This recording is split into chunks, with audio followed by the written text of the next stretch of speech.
नमस्कार दोस्तों, आइए जानते हैं बिहार के नगर पंचायत जिला क्षेत्र के ताजा और बड़ी सुर्खियां। केंद्र सरकार और बिहार के मुख्यमंत्री श्री नीतीश कुमार जी ने वर्तमान समय 2026 में कौन कौन से नए योजना और कौन कौन से बड़े नियम ला रहे हैं, एक एक करके विस्तार से आपको हम बताने जा रहे हैं। साथ ही साथ देश दुनिया के अपडेट भी। तो दोस्तों, वीडियो को अगर आप सब्सक्राइब नहीं कर रहे हैं तो वीडियो को सब्सक्राइब कर लीजिए, चैनल को एक लाइक कर दीजिए और दोस्त अपने रिश्तेदारों को भी शेयर कर दीजिए ताकि एक भी नए योजना और बड़े नियमों के बारे में उनसे भी मिस नहीं हो। आप ये वीडियो किस जिला किस क्षेत्र से देख रहे हैं कमेंट करके बताइए। तो चलिए देखते हैं अगली बड़ी खबर। प्रधानमंत्री नरेंद्र मोदी ने 77वें गणतंत्र दिवस पर शुभकामनाएं दी। एक्स पर एक पोस्ट में मोदी ने लिखा, मेरे सभी देशवासियों को गणतंत्र दिवस की हार्दिक शुभकामनाएं। भारत के सम्मान, गौरव और शान के प्रतीक यह महान राष्ट्रीय पर्व आपके जीवन में नई ऊर्जा और उत्साह भरे। विकसित भारत का संकल्प और भी मजबूत हो, यही मेरी दिली इच्छा है। पटना के गांधी मैदान में 77वें गणतंत्र दिवस समारोह में मुसहर समाज की बेटी रागिनी कुमारी ने बिहार राज्य पथ परिवहन निगम की पिंक बस की स्टीयरिंग संभाली। यह सामाजिक बदलाव और महिला सशक्तिकरण का जीवंत प्रतीक बनी। रागिनी ने आत्मविश्वास से बस चलाकर पिछड़े समाज की बेटियों को प्रेरित किया कि मेहनत और अवसर से कोई भी सपना पूरा हो सकता है। पटना में गणतंत्र दिवस समारोह के दौरान बिहार के उप मुख्यमंत्री सम्राट चौधरी ने पुलिस कर्मियों को कड़ी चेतावनी दी। उन्होंने कहा कि हथियार चलाना न जानने वाले पुलिसकर्मी नौकरी छोड़ दें। चौधरी ने अपराधियों के खिलाफ सख्त कार्रवाई और कानून व्यवस्था को मजबूत करने पर जोर दिया। उन्होंने बिहार पुलिस से राज्य के विकास में भी सक्रिय भूमिका निभाने का आह्वान किया। साथ ही कहा कि पुलिस के हाथ बंधे नहीं रहेंगे। सुबह और शाम के समय हल्की ठंड महसूस होगी, जबकि कोहरे का प्रभाव हल्का और सीमित क्षेत्र में ही रहेगा। पटना का न्यूनतम तापमान 13.0 डिग्री सेल्सियस दर्ज किया गया। पश्चिमी विक्षोभ की वजह से प्रदेश के 11 जिलों में बारिश की संभावना है। मौसम में किसी बड़े बदलाव की आशंका नहीं है। बिहार में कृषि विकास के लिए नई योजनाओं की घोषणा की गई है, जिसमें 3 साल के भीतर 11 लाख नए बिजली कनेक्शन, 5 फरवरी 2026 तक सूक्ष्म सिंचाई ड्रिप/स्प्रिंकलर पर 80% तक की भारी सब्सिडी और निजी नर्सरी स्थापित करने पर 50% तक का अनुदान दिया जा रहा है। जीविका दीदियां अब आंगनबाड़ी बच्चों के लिए गुणवत्तापूर्ण पोशाक सिलकर आत्मनिर्भरता की नई मिसाल पेश कर रही हैं। इस पहल से 225 करोड़ रुपए के टर्नओवर का लक्ष्य है, जिससे हजारों महिलाओं को स्थायी रोजगार मिल रहा है। भविष्य में सरकारी स्कूलों के लिए भी ड्रेस इन्हीं दीदियों द्वारा सिली जाएंगी। 15 जिलों में सिलाई केंद्र स्थापित हैं, जहां 45,000 से अधिक दीदियों को प्रशिक्षित किया गया है।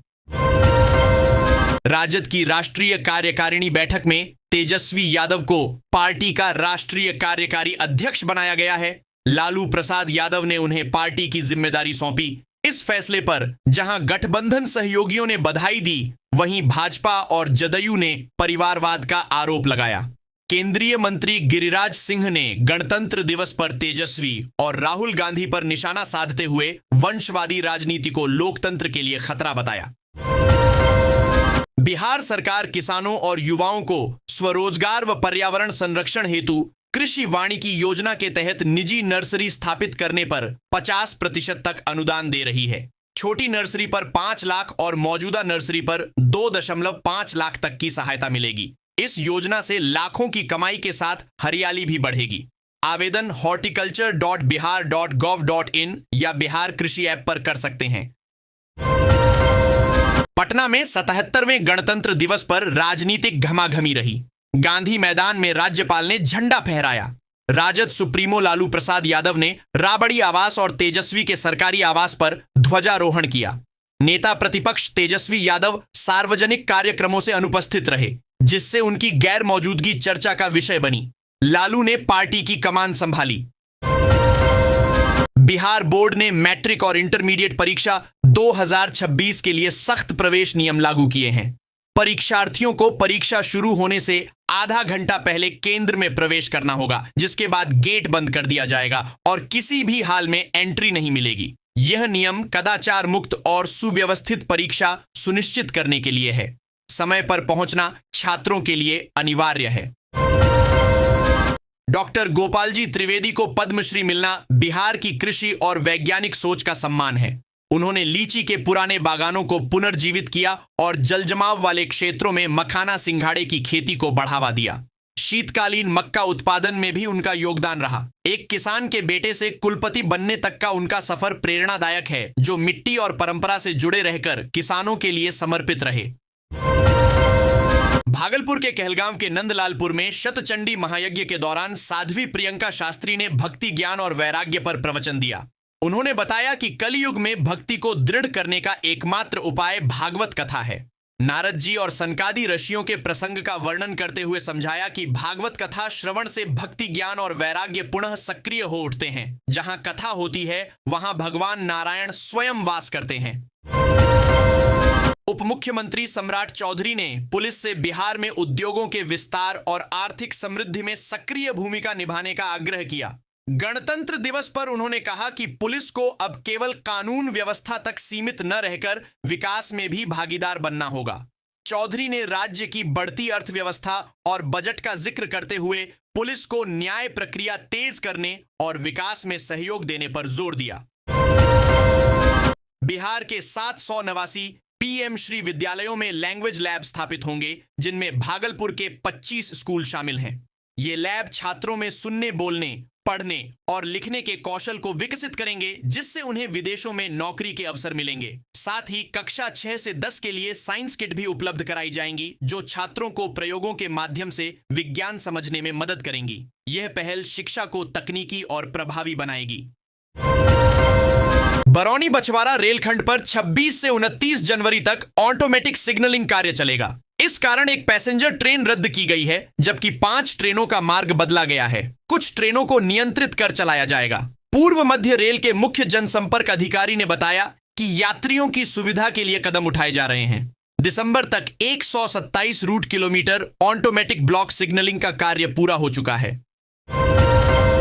मुजफ्फरपुर में सरसंघचालक मोहन भागवत ने कहा कि समाज की समस्याओं का समाधान केवल सरकार से संभव नहीं है, समाज को स्वयं जिम्मेदारी लेनी होगी। उन्होंने संतुलन, समरसता और सहयोग पर जोर दिया। कहा, भारत पहले से ही हिंदू राष्ट्र है। भागवत ने सामाजिक संगठनों को सक्रिय होने और राजनीति से दूर रहकर सेवा कार्यों पर ध्यान देने की सलाह दी।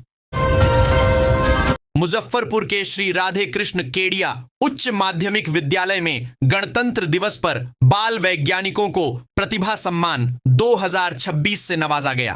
अनन्या कुमारी, न्यासा वर्मा, अनोखी लाडली और बिपाशा जैसी छात्राओं ने राष्ट्रीय व राज्य स्तर पर विज्ञान में उत्कृष्ट प्रदर्शन किया। यह सम्मान छात्राओं को विज्ञान के क्षेत्र में नवाचार और शोध के लिए प्रेरित करेगा, जिसे अब प्रतिवर्ष दिया जाएगा। बिहार सरकार ने 1 जनवरी 2026 से जमीन से जुड़े सभी दस्तावेजों को पूरी तरह डिजिटल कर दिया है। अब नागरिक घर बैठे खतियान जमाबंदी रजिस्ट्री कॉपी और भू नक्शा ऑनलाइन प्राप्त कर सकते हैं। यह नई व्यवस्था बिचौलियों को खत्म कर पारदर्शिता बढ़ाएगी और समय व पैसे की बचत करेगी। हालांकि कुछ इलाकों के दस्तावेज अभी अपलोड होने बाकी हैं, जिस पर काम जारी है। मुजफ्फरपुर के सदर थाना क्षेत्र में कच्ची पक्की हाईवे पर रविवार को एक दर्दनाक सड़क हादसा हुआ। तेज रफ्तार ट्रक ने बाइक सवार 2 युवकों को कुचल दिया, जिससे मौके पर ही उनकी ने सड़क जाम कर दी। पुलिस ने मौके पर पहुंचकर स्थिति संभाली और फरार ट्रक चालक की तलाश कर रही है। स्थानीय लोग सड़क सुरक्षा मजबूत करने की मांग कर रहे हैं। पूर्व मध्य रेल के समस्तीपुर रेल मंडल में कम टिकट बिक्री वाले 10 रिजर्वेशन काउंटर बंद किए जाएंगे। रेलवे बोर्ड के फैसले के बाद जिन काउंटरों पर प्रतिदिन 25 से कम टिकट बुक होते हैं, उन्हें पीआरएस कम यूटीएस टर्मिनल में बदला जाएगा या बंद कर दिया जाएगा। इससे यात्रियों को एक ही खिड़की से आरक्षित और अनारक्षित टिकट मिल सकेंगे। डिजिटल बुकिंग बढ़ने के कारण यह कदम उठाया गया है। मुजफ्फरपुर के श्याम नंदन सहाय और महेश प्रसाद सिन्हा ने भारत के संविधान निर्माण में महत्वपूर्ण भूमिका निभाई। दोनों 299 सदस्यीय संविधान सभा के सदस्य थे। सहाय ने नागरिक स्वतंत्रता, निजी संपत्ति अधिकारों और राज्य स्वायत्तता पर जोर दिया, जबकि सिन्हा ने लोकतांत्रिक ढांचे को आकार देने में योगदान दिया। आजादी के बाद सहाय सांसद और सिन्हा विधायक चुने गए, जिससे क्षेत्र का गौरव बढ़ा। बौंसी के वेद विद्यापीठ गुरुधाम आश्रम में योग प्रवर्तक श्यामाचरण लाहिड़ी बाबा का वार्षिकोत्सव श्रद्धा पूर्वक मनाया गया। आश्रम परिसर भजन, वैदिक मंत्रोच्चार और विशेष पूजा अर्चना से गूंज उठा। इस अवसर पर 56 भोग अर्पित किए गए और गणेश सहस्त्रनाम पाठ हुआ। कार्यक्रम में दरिद्र नारायण सेवा भी आयोजित की गई, जिसमें हजारों श्रद्धालुओं ने भाग लिया। डीएम नवदीप शुक्ला सहित देश विदेश से आए भक्तों ने गुरुदेव प्रभात कुमार सान्याल से आशीर्वाद लिया, जिससे पूरा माहौल भक्तिमय हो गया। बांका में गणतंत्र दिवस समारोह उत्साहपूर्वक मनाया गया। प्रभारी मंत्री संजय सिंह टाइगर ने आर के मैदान में ध्वजारोहण किया और जिले के विकास पर प्रकाश डाला। उन्होंने बताया कि सरकार के प्रयासों से बांका प्रगति कर रहा है और जन कल्याणकारी योजनाओं का लाभ सभी तक पहुंच रहा है। समारोह में सांस्कृतिक प्रस्तुतियां भी हुईं और राष्ट्र की एकता का संकल्प लिया गया। पूर्वी चंपारण की गोड़वा पंचायत में गणतंत्र दिवस 2026 पर किशोरी अनुष्का कुमारी एक दिन की मुखिया बनी। मुखिया राजू बैठा ने महिला सशक्तिकरण और सामाजिक न्याय के उद्देश्य से यह पहल की। कक्षा 6 से 9 की बालिकाओं के लिए प्रतियोगिता आयोजित हुई, जिसमें अनुष्का ने प्रथम स्थान प्राप्त किया। इसका लक्ष्य बालिकाओं में जागरूकता बढ़ाना और उन्हें आत्मनिर्भर बनाना है। पंचायत भवन में खेल केंद्र भी बनेगा।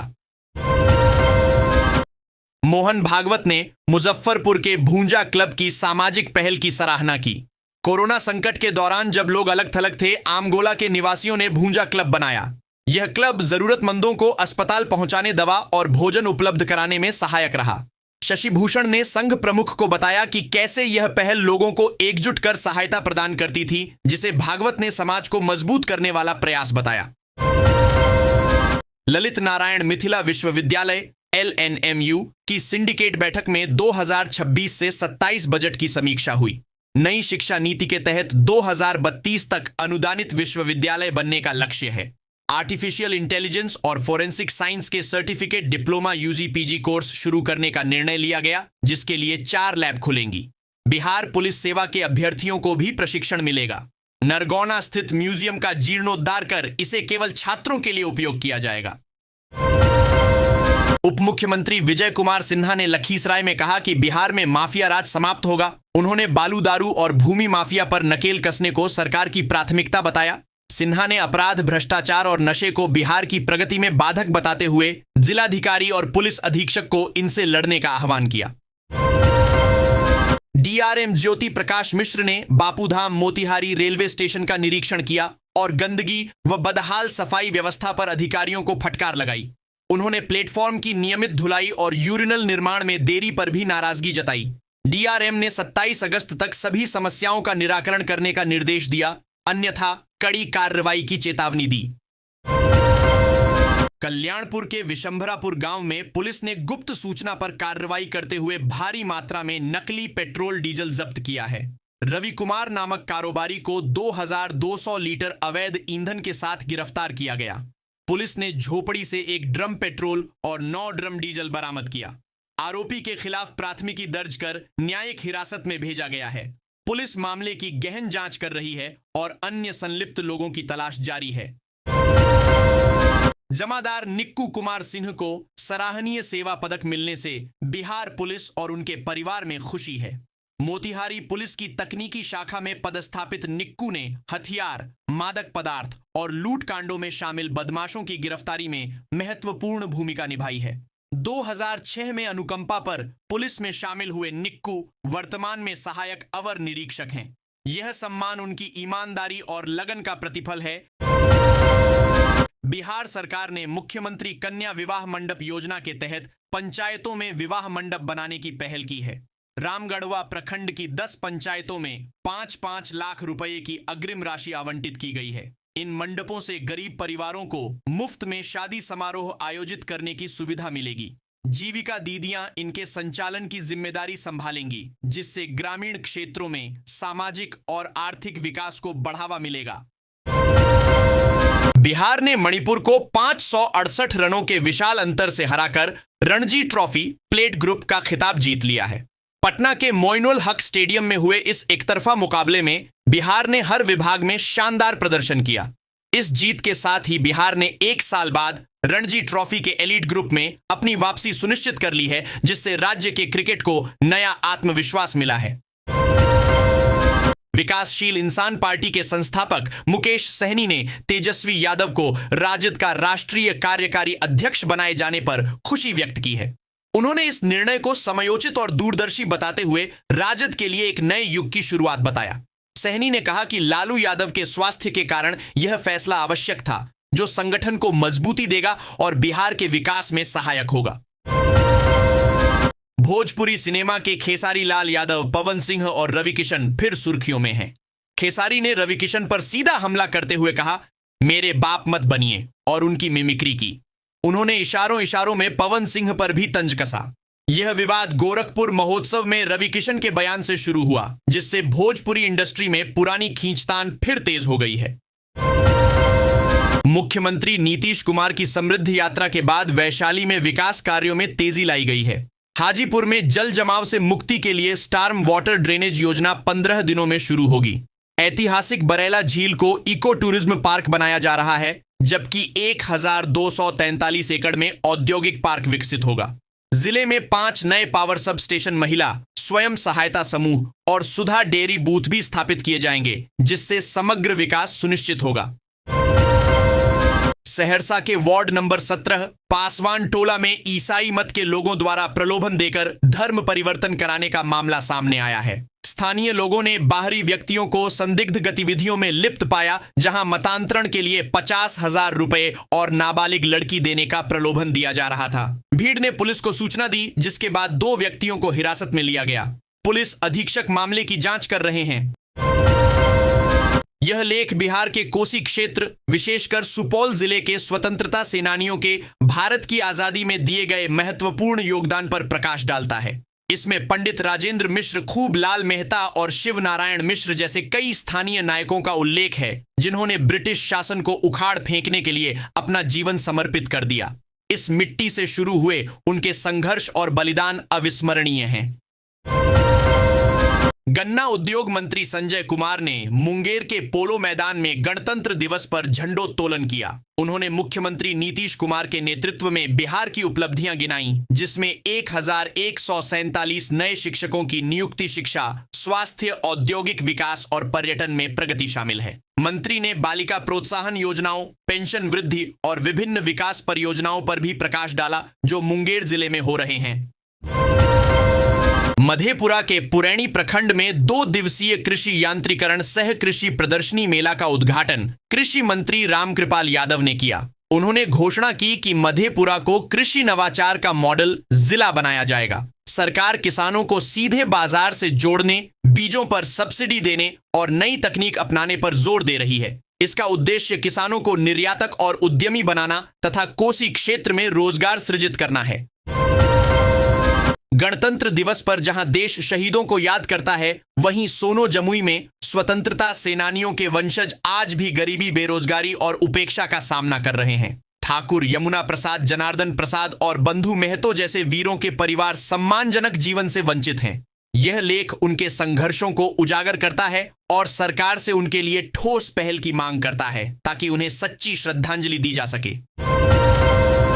बेगूसराय के छौड़ाही स्थित शाहपुर काली मंदिर में असामाजिक तत्वों ने उपद्रव मचाया। देर रात प्रतिमाओं को खंडित किया गया, आगजनी की गई और आभूषण व दान पेटी चोरी कर ली गई।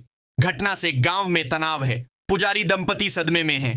पुलिस ने मौके पर पहुंचकर स्थिति संभाली और जांच शुरू कर दी है। शांति बनाए रखने की अपील की जा रही है।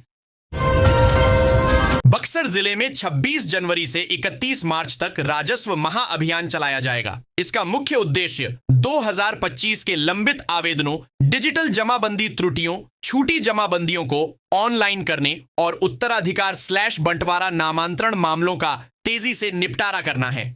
मुख्यमंत्री नीतीश कुमार की यात्रा से पहले सभी लंबित परिमार्जन और दाखिल खारिज आवेदनों को 31 मार्च तक निपटाने का निर्देश दिया गया है।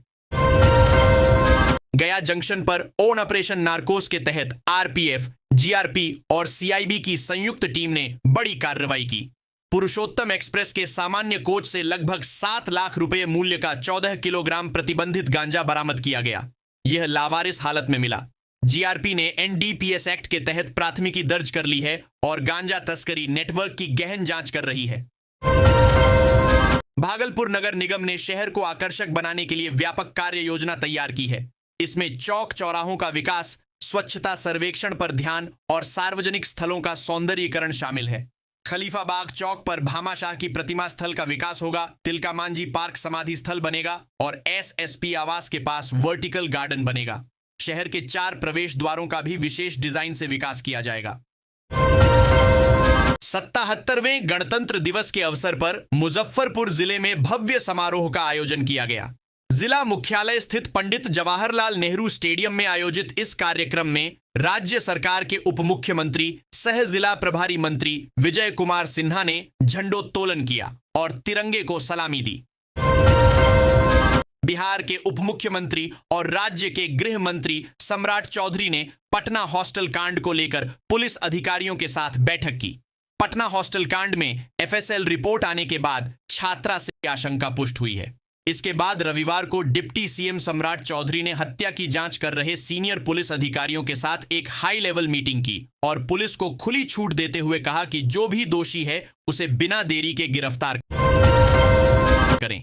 बिहार मौसम न्यूज 27 जनवरी 2026। बिहार का मौसम 27 जनवरी 2026। बिहार में अगले 2 दिनों तक मौसम शुष्क रहेगा, लेकिन उसके बाद उत्तरी और दक्षिण पश्चिमी इलाकों में बारिश की संभावना है। विभाग ने 28 जनवरी को कुछ जिलों में आंधी तूफान और बिजली गिरने की चेतावनी जारी की है। बजट 2026 से 27 ऐसे वक्त आ रहा है जब दुनिया में ट्रेड टेंशन और अमेरिकी टैरिफ का दबाव है। लोगों को उम्मीद है कि सरकार ऐसे कदम उठाएगी जिससे इनका असर भारत पर कम पड़े। आम आदमी को नई इनकम टैक्स रिजीम में राहत, घर खरीदने वालों को रियल एस्टेट में सस्ती लोन और टैक्स बेनिफिट और निवेशकों को गोल्ड सिल्वर पर ड्यूटी या टैक्स राहत की आस है ताकि जेब पर बोझ थोड़ा हल्का हो सके। डालमिया चीनी मिल रामगढ़ सीतापुर ने प्रदूषणकारी राख का पर्यावरण अनुकूल उपयोग किया है। मिल अब प्रतिदिन निकलने वाली 30 टन राख से मजबूत ईंटें बना रही हैं। ये ईंटें मिट्टी और सीमेंट की ईंटों से अधिक टिकाऊ और सस्ती हैं, जो किसानों को 6 रुपये प्रति ईंट के हिसाब से मिल रही हैं। यह पहल राख के निस्तारण की समस्या का समाधान कर पर्यावरण संरक्षण में महत्वपूर्ण योगदान दे रही है। झारखंड में गणतंत्र दिवस पर ध्वजारोहण की दशकों पुरानी परंपरा इस साल टूट गई। मुख्यमंत्री हेमंत सोरेन के विदेश दौरे पर होने के कारण दुमका में उपायुक्त अभिजीत सिन्हा ने झंडा फहराया। राज्य गठन के बाद से मुख्यमंत्री दुमका में और राज्यपाल रांची में ध्वजारोहण करते रहे हैं। गुवाहाटी में भारत द्वारा 154 रन के लक्ष्य को 10 ओवर में पूरा करने के बाद न्यूजीलैंड के डेरिल मिचेल ने कप्तान सूर्य कुमार यादव के पास जाकर उनके बल्ले की जांच की। सूर्य कुमार ने 26 गेंदों में 57 रन बनाए, जो रायपुर में 37 गेंदों में 82 रन बनाने के बाद उनका लगातार दूसरा अर्धशतक था। श्री बद्रीनाथ एवं श्री केदारनाथ मंदिर समिति बीकेटीसी के अध्यक्ष हेमंत द्विवेदी ने हरिद्वार में कहा कि आगामी अर्ध कुंभ के मद्देनजर तीर्थ स्थलों की पवित्रता बनाए रखने के लिए गैर हिंदुओं के प्रवेश पर प्रतिबंध लगाने पर विचार किया जा रहा है। बीकेटीसी केदारनाथ और बद्रीनाथ धाम के अधिसूचित क्षेत्रों में पूर्ण प्रतिबंध का प्रस्ताव लाने पर विचार कर रही है। मुख्यमंत्री पुष्कर सिंह धामी ने भी ऐसे प्रस्तावों पर विचार की बात कही। उत्तर प्रदेश की 14 लखपति दीदियों ने गणतंत्र दिवस परेड में शामिल होकर प्रदेश का मान बढ़ाया। इन महिलाओं ने कर्तव्य पथ पर आत्मनिर्भर नारी और सशक्त उत्तर प्रदेश का संदेश दिया। उन्होंने केंद्रीय मंत्री शिवराज सिंह चौहान से मुलाकात कर ग्रामीण विकास व अपने व्यवसायों पर चर्चा की। मंत्री ने लखपति दीदी अभियान को महिला सशक्तिकरण का मजबूत माध्यम बताया। यह उनके लिए दिल्ली और परेड का पहला अनुभव था। गणतंत्र दिवस पर सोना या चांदी खरीदने के लिए बाजार जा रहे हैं तो पहले भाव चेक कर लीजिए। सोमवार को सोने के दाम 1.62 लाख और चांदी के भाव 3.40 लाख के आसपास ट्रेंड कर रहे हैं। आइए जानते हैं प्रमुख शहरों का 18, 22 और 22 कैरेट सोने का भाव। आज सोना खरीदने की प्लानिंग है क्या? ये 26 जनवरी का नया ताजा। देखें अपने शहरों का भी 22 से 24 कैरेट का लेटेस्ट रेट। फरवरी महीने के आगमन से पहले सोने व चांदी के दामों में उतार चढ़ाव का दौर जारी है। अगर आप आज 26 जनवरी 2026 को पर सोना या चांदी खरीदने के लिए बाजार जाने के मूड में हैं, तो पहले 18, 22 और 24 कैरेट का ताजा भाव जान लीजिए। सोमवार शाम मंगलवार को गणतंत्र दिवस के चलते IBJA द्वारा भाव घोषित नहीं किए गए को भारतीय सराफा बाजार व्यापारियों द्वारा प्राप्त आंकड़ों के अनुसार द्वारा जारी कीमतों के अनुसार मंगलवार सुबह 22 कैरेट सोने के दाम 1,49,300 रुपए, 24 कैरेट का भाव 1,62,860 रुपए और 18 कैरेट सोने का रेट 1,22,180 रुपए चल रहे हैं। चांदी 3,40,000 रुपए प्रति किग्रा दर्ज हुई। 18 कैरेट सोने का भाव 10 ग्राम मेरठ, जयपुर, दिल्ली, लखनऊ, चंडीगढ़ 1,22,180 रुपए इंदौर, भोपाल, अहमदाबाद 1,22,080 रुपए मुंबई, कोलकाता, हैदराबाद, बेंगलुरु 1,22,030 रुपए चेन्नई, कोयंबटूर 1,25,000 रुपए 22 कैरेट सोने का भाव 10 ग्राम मेरठ, जयपुर, दिल्ली, लखनऊ, चंडीगढ़ 1,49,300 रुपए इंदौर, भोपाल, अहमदाबाद 1,49,200 रुपए मुंबई, कोलकाता, हैदराबाद, बेंगलुरु 1,46,150 रुपए चेन्नई, कोयंबटूर 1,50,250 रुपए 24 कैरेट सोने का भाव 10 ग्राम मेरठ, जयपुर, दिल्ली, लखनऊ, चंडीगढ़ 1,62,860 रुपए इंदौर, भोपाल, अहमदाबाद 1,62,760 रुपए मुंबई, कोलकाता, हैदराबाद, बेंगलुरु 1,62,710 रुपए चेन्नई, कोयंबटूर 1,63,910 रुपए। दक्षिण भारत के कुछ शहरों में स्थानीय प्रीमियम / मेकिंग / डीलर मार्जिन के कारण अंतर। प्रमुख शहरों का चांदी का भाव 10 ग्राम 3,340 रुपए 100 ग्राम, 34,000 रुपए 3,40,000 रुपए प्रति किलोग्राम। दिल्ली, मुंबई, पुणे, नागपुर, जयपुर, लखनऊ, अहमदाबाद, कोलकाता, भोपाल और इंदौर 3,75,000 रुपए प्रति किग्रा। चेन्नई, मदुरई, हैदराबाद, विजयवाड़ा, विशाखापत्तनम और केरल। दक्षिण भारत के राज्यों के भाव में मेकिंग चार्ज, डीलर प्रीमियम / स्थानीय शुल्क, परिवहन लागत और मांग के चलते कीमतों में बढ़त बनी है।